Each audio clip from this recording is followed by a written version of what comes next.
예레미야 31장은 정말 놀라운 말씀입니다. 왜냐하면 이스라엘 백성들이 가능성이나 희망이 도저히 없는 그런 백성들인데, 가능성이나 희망이 전혀 없는 이스라엘 백성들을 향해서 축복을 선언한 말씀이 이 예레미야 31장의 말씀입니다. 예레미야 31장의 말씀을 읽으면서 우리 마음속에 하나님이 어떤 분인가라고 하는 것을 다시 생각해야 됩니다. 왜냐하면 우리는 사람마다 사람을 대할 때에 저 사람이 어떤 사람인가 하는 것을 우리는 무엇을 가지고 판단합니까? 좋은 옷을 입고 아니면은 많이 배우고 그것을 가지고 사람을 판단할 수 있을까? 그렇지가 않습니다. 사람을 판단하는 여러 가지 기준들이 있지만 그런 기질 가운데 가장 첫 번째가 뭐냐면 그가 가지고 있는 성품과 기질이에요. 사람이 자기가 가지고 있는 성품이나 기질을 벗어나는 일이 생각같이 쉽지가 않습니다. 사람이 자기가 가지고 있는 성품이나 기질이 어떤 성품과 기질을 가지고 있느냐. 사람들은 자기의 가지고 있는 성품이나 기질이 드러나는 상황들을 만나지 않기 때문에 대부분 그 성품과 기질이 인격이라는 것을 가지고 덮고 있어요. 그런데 인격을 가지고 성품과 기질을 덮고 있는데 어느 날 그 인격이라고 하는 뚜껑이 열리는 순간 내 안에 가지고 있었던 성품과 기질이 튀어나오기 시작합니다. 예를 들어서 어떤 사람은 참 부지런하게 열심히 일을 잘합니다. 그런데 이 사람이 부지런하게 열심히 일을 잘하는 이유는 그 사람이 자기의 삶에 힘들고 어려웠던 일들로 인해서 수치를 당했거든요. 그러니까 이 수치를 당했었던 그 생각을 가지고 그가 그때부터 결심합니다. 그래, 나도 돈을 벌리라. 그래서 부지런하게 열심히 돈을 벌기 시작합니다. 그래서 돈을 벌었어요. 돈을 벌고 나서부터 부지런히 열심히 돈을 벌던 습관이 바닥으로 떨어지기 시작합니다. 게으르고 나태했었던 그 원래 성품과 기질이 드러나기 시작을 해요. 그러면 그때부터 그 사람은 그 성품과 기질이 이기느냐, 부지런함과 열심히 이기느냐, 둘 사이의 싸움 가운데 더 이상 돈을 내가 그렇게 벌지 않아도 된다는 생각을 가지고 있는 사람은 성품과 기질을 이기지 못합니다. 그 사람은 다시 바닥으로 떨어지기 시작합니다. 다른 사람들이 볼 때는 저 사람 저렇게 게으른데 그런데 어떻게 돈을 벌었지? 싶은 생각이 들어요. 그때 크게 결심을 한번 했었던 거죠. 마찬가지예요. 내 안에 급한 성격 아니면 내 안에 아주 느슨한 성격. 사람마다 성격이 달라요. 누군가를 불쌍히 여기는 마음의 성격, 누군가에 대해서 잔인한 성격 쉽게 사라지지 않습니다. 단지 그게 기회가 주어지지 않은 것뿐이에요. 그런데 그것을 덮는 것을 뭐라고 그러냐면 인격이라고 말하는 겁니다. 그것을 인격이 덮어가요. 이 인격이 덮어가면 내가 화가 많이 납니다. 그래도 전에 같으면 분노를 폭발했을 텐데 분노를 폭발하지 않고 인격이라고 하는 것이 그냥 덮고 있어요. 참아요. 그래 집에 가면 막 씩씩거리고 난리가 납니다. 그래도 그 사람 앞에선 인격이라는 것이 그것을 덮고 나는 그런 사람 아니야. 이렇게 사람이 행동하죠. 왜 성격과 기질이라는 것을 중요하게 봐야 된다. 인격을 중요하게 봐야 된다. 이렇게 이야기하냐면 그나마 성격과 기질에 따라서 사람은 기본적으로 움직입니다. 그런데 그렇지 않은 사람들은 인격을 가지고 움직여요. 인격을 가지고. 그런데 이것을 변화시킬 수 있는 것은 내가 나를 변화시킬 수 있느냐? 그게 어렵다는 거죠. 내 신앙생활, 내가 신앙생활을 하는 이유가 뭐냐면 내 기질, 내 성품을 만드신 분이 있다는 사실을 믿는 믿음 때문에 그래요. 인격으로 나를 덮어도 내가 덮고 있는 인격은 사람과의 관계 속에서의 한계예요. 그런데 그것을 변화시키는 것은 뭐냐면 신앙이라는 거예요. 그게 내가 왜 신앙생활을 합니까? 내가 신앙생활을 하는 그런 이유는 다른 사람들과의 관계에서는 그냥 인격적으로 그래 내가 당신도 하나의 인격으로 대할게 이렇게 인격으로 대하지만 그러나 신앙생활을 하면 하나님의 말씀이 내 안에 들어오면 하나님의 사랑이 내 안에 들어오면 은혜가 내 안에 들어오면 나를 변화시키거든요. 그러면 내 삶이 변하거든요.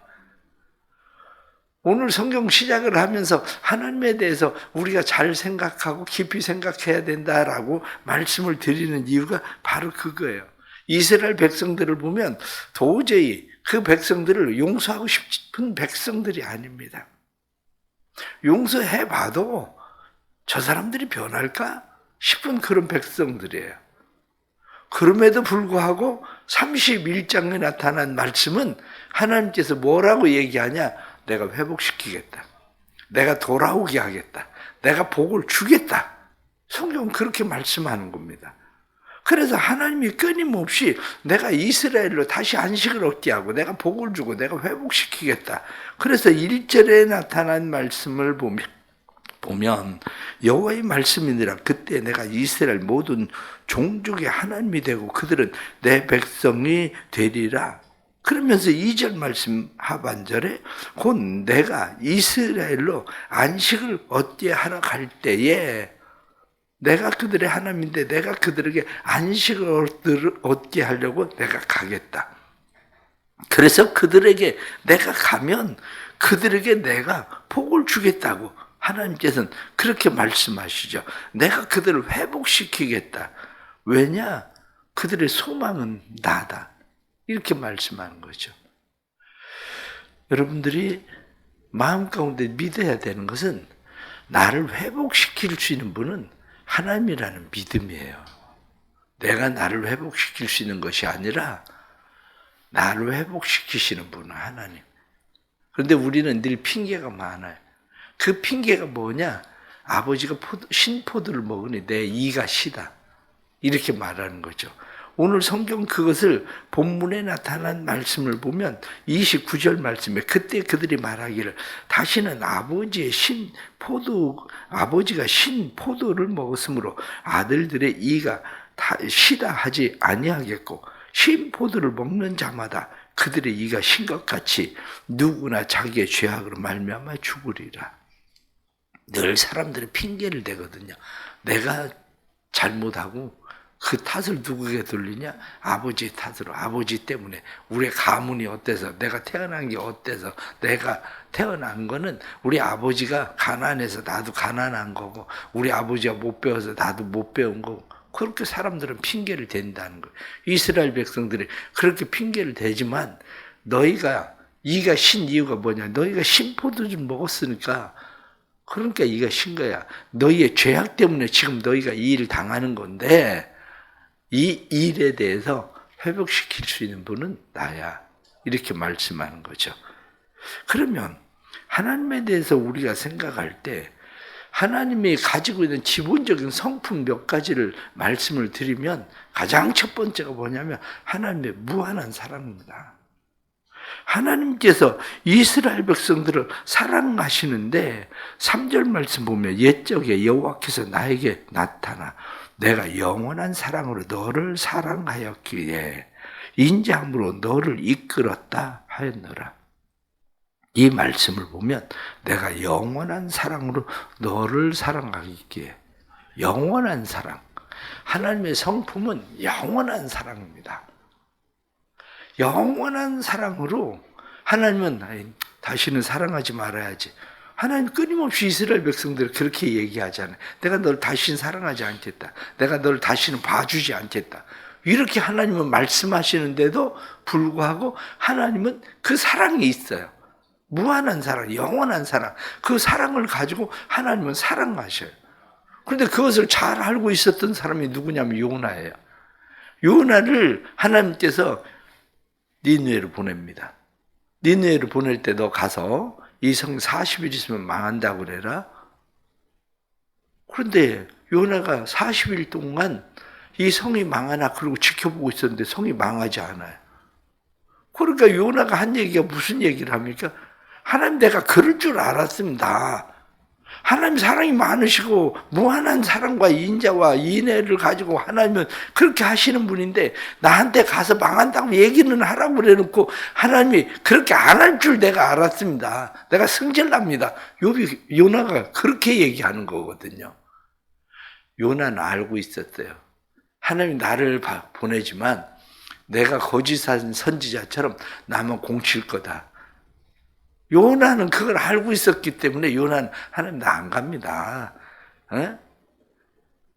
가나마나 하나님, 내가 말만 그렇게 열심히 할 뿐이지 하나님 또 용서할 건데 내가 왜 갑니까? 그놈들 망해야 될 놈들입니다. 요나는 그렇게 말한 거거든요. 우리는 그걸 믿어야 돼요.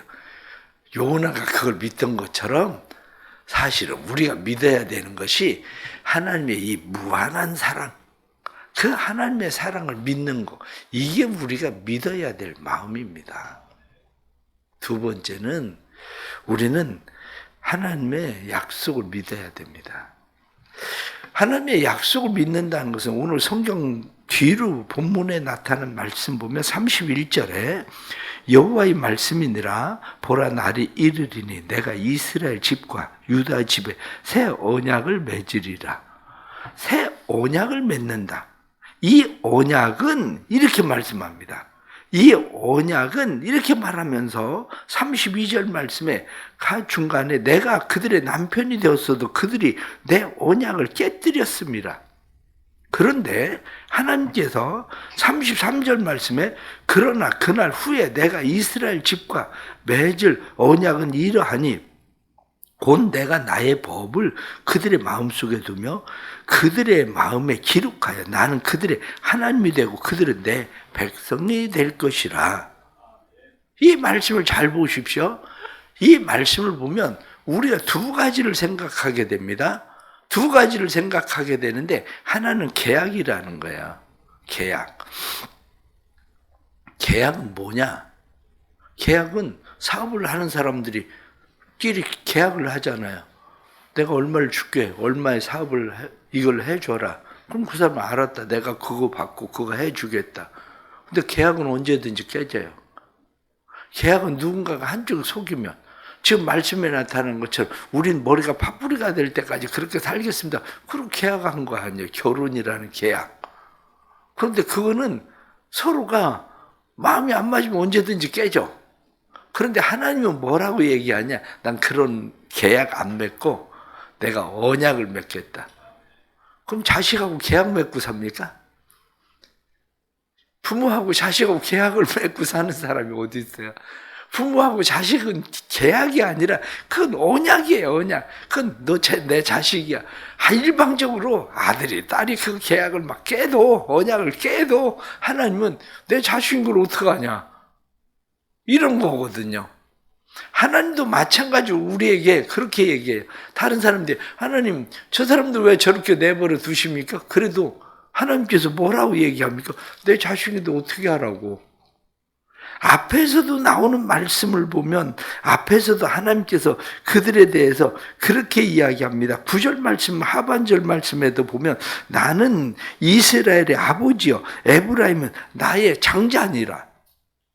내 아들인데 내 장자인데 나보고 내가 그걸 어떻게 하라고. 한마디로 너희가 생각하는 것처럼 그렇게 쉽게 파기하고 그럴 수 있는 게 아니야. 이건 끊어지지 않는 언약이야. 계약이 아니야. 이렇게 얘기하는 거죠. 하나님에게 우리가 요구할 권리예요. 그게 내가 이미 하나님의 자녀 되었으면 영접하는 자 곧 그 이름을 믿으면 하나님의 자녀가 된다. 이렇게 하나님 말씀하셨으면 우린 그게 계약이 아닙니다. 계약이 아니라 우리는 언약이에요. 하나님과 우리 사이에. 하나님 자식인데 책임지세요. 하나님, 아이들은 얼마나 배짱이 좋아요. 애들은 지가 한 건 아무것도 없어서 늘 하는 소리가 엄마가 해준 게 뭐가 있는데, 아이, 그러고 또 해달래. 이것처럼 우리가 하나님 앞에 가지고 있는 것은 계약의 문제가 아니에요. 계약의 문제가 아니라 언약이야. 하나님은 내 장자다. 내가 그들 아버지다. 그렇게 말씀하기 때문에 우리가 분명하게 믿는 것은 하나님과 우리 사이의 언약 관계라는 것을 믿는 믿음이에요. 그 믿음. 마지막 하나는 하나님은 성품상으로 우리가 잘 되는 꼴을 보고 싶은 거야. 우리가 잘못되는 것을 보고 싶은 게 아니라 하나님은 성품상으로 내가 반드시 네가 잘 되는 꼴을 봐야 되겠다. 이렇게 하시는 분이에요. 그래서 하나님께서 이스라엘 백성들에게 이야기하기를 너희가 즐거워하며 나오고 춤추며 나오고 너희가 내 앞으로 돌아오게 될 거고 너희가 지금 아무것도 스스로 할 수 있는 자들이 아닌데 20절 말씀을 다시 보면 에브라임은 나의 사랑하는 아들 기뻐하는 자식이 아니냐 이렇게 이야기하면서 내가 그를 책망하여 말할 때에 깊이 생각했다. 책망하면서 말할 때에도 깊이 생각하고 내가 그를 불쌍히 여기고 내가 그래서 그로 하여금 다시 회복되게 하는 것을 나는 보고 싶다. 이 회복을 말씀 25절 말씀 보겠습니다. 25절 다 같이 한번 25절 26절 말씀 다 같이 보겠습니다. 다 같이 시작. 이는 내가 그 피곤한 심령을 상쾌하게 하며 모든 연약한 심령을 만족하게 하였음이라 하시기로 내가 깨어보니 내 잠이 달았도다. 아멘. 우리의 심령 그것을 하나님께서 상쾌하게 하고 만족하게 하겠다. 그런데 심령만 상쾌하고 만족하게 하는 것이 아니라 우리의 삶 자체를 상쾌하게 하고 만족하게 하고 우리에게 복을 주시고 우리를 풍성하게 하시는 분은 하나님이시라는 거죠. 그래서 23절 하반절 말씀에 보면 여호와께서 내게 복 주시기를 원하노라 그렇습니다. 하나님께서 우리에게 복 주셔서 우리로 하여금 우리의 심령이 상쾌하게 하고 즐겁게 한다. 그러기에 우리가 마음 가운데에 하나님의 말씀을 담아야 돼요. 내가 육체가 피곤하고 힘들고 내 마음이 힘들고 어려워도 내가 경제적인 삶이 힘들고 어렵고 상황이 모든 것이 꼬이고 그러는 것처럼 보여도 나를 상쾌하게 하고 나를 만족하게 하실 분은 하나님이시다. 그리고 하나님의 말씀을 내 마음에 두면 하나님의 말씀이 나를 상쾌하게 하고 나를 만족하게 해서 우리의 삶이 복되게 하신다고 성경이 말씀하는 겁니다. 하나님이 우리에게 복 주시는 분입니다. 내가 잘 되는 꼴을 보고 싶어 하시는 분이 하나님이 돼요. 그러기에 우리는 이 하나님에 대해서 믿어야 돼요. 옛날 부모님들을 생각해 보세요. 옛날 부모님들은 우리에게 막 때로는 아버지가 우리를 회초리를 들고 혼을 내고 그렇게 하기도 합니다. 그런데 간단합니다. 아버지가 밥 먹어라. 그러면 다 끝났다는 얘기요. 밥 먹어라. 그러면 다시 시작하자. 그 얘기 아니에요? 밥 먹어라. 다시 시작하자. 다 끝났다.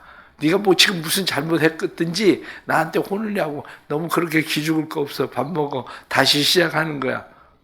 우리 그걸 믿는 거예요. 하나님이 밥 먹어라. 그리고 하나님 말씀하시면 왜 그게 아버지의 성품이야. 하나님의 성품이 그러신 거예요. 하나님 무한한 사랑으로 우리를 사랑하시고 그것뿐만 아니라 하나님은 우리와 계약을 맺으신 분이 아니라 하나님은 우리와 언약 관계에 있는 그런 분이시고 하나님 우리가 잘 되는 꼴을 보고 싶어서 복 주시는 하나님이시라는 거예요. 마음 가운데 이 하나님의 말씀을 믿고 또 힘을 얻을 수 있기를 축복합니다. 이 하나님의 은혜 복 주심이 삶에 일어나기를 간절히 바랍니다. 기도하겠습니다. 하나님, 우리에게 잘해 주시려는 하나님을 믿습니다. 하나님의 본래적인 성품이나 기질이 우리에게 복을 주시는 분이라는 것을 우리는 믿습니다. 하나님은 무한한 사랑으로 우리를 사랑하시는 분이신 것을 믿습니다. 하나님, 우리를 도와주시고 우리에게 은혜 주시니 감사합니다. 우리의 심령을 상쾌하게 하고 즐거워하게 하시고 만족하게 하시고 뿐만 아니라 우리의 병든 육체를 상쾌하게 하고 즐겁게 하시고 만족하게 하시는 분이 하나님이라는 사실을 믿습니다. 우리의 삶의 환경이 고난 가운데 어려움 속에 빠져 있어도, 가난 속에 채무에 빠져 있어도 다시 우리를 회복시키시고 상쾌하고 즐겁게 만족하게 하시는 분이 하나님이신 것을 믿습니다. 이 하나님의 약속의 말씀을 믿는 자들마다 하나님이 하시는 일을 보게 해 주옵소서. 하나님을 믿는 믿음을 주옵소서. 그 믿음으로 살아갈 때에 하나님께서 행하시는 놀라운 일들, 살아가는 성도들의 삶 속에 온전히 나타나는 믿음되도록 성령님 역사하여 주옵소서. 우리를 인도하시는 하나님께서 그 큰 사랑으로 여기까지 인도하셨고 앞으로도 인도하셔서 우리에게 복을 주실 것을 믿습니다. 하나님의 복 주심이 삶에 풍성하게 해 주옵소서. 예수 그리스도를 아끼지 않고 주신 하나님께서 좋은 것을 아끼지 않고 우리에게 주실 것을 우린 또한 믿습니다. 사랑하는 성도들이 하나님을 믿고 신뢰하고 하나님께로 돌아갈 때에 하나님의 행하시는 일을 보게 해 주옵소서. 성탄을 앞두고 있습니다. 성탄절에 온 성도들이 나와서 함께 예수 그리스도를 기뻐하고 즐거워하게 해 주옵소서. 뿐만 아니라 성탄을 앞두고 행하는 여러 가지 행사들 위해 주께서 함께 해주셔서 예수 그리스도의 십자가의 복음을 전하는 일이 되도록 도와주옵소서. 새벽에 나와 기도할 수 있는 힘을 주셨으니 기도할 때에 기도가 응답받게 해 주옵소서. 예수님의 이름 받들어 간절히 기도드리옵나이다. 아멘.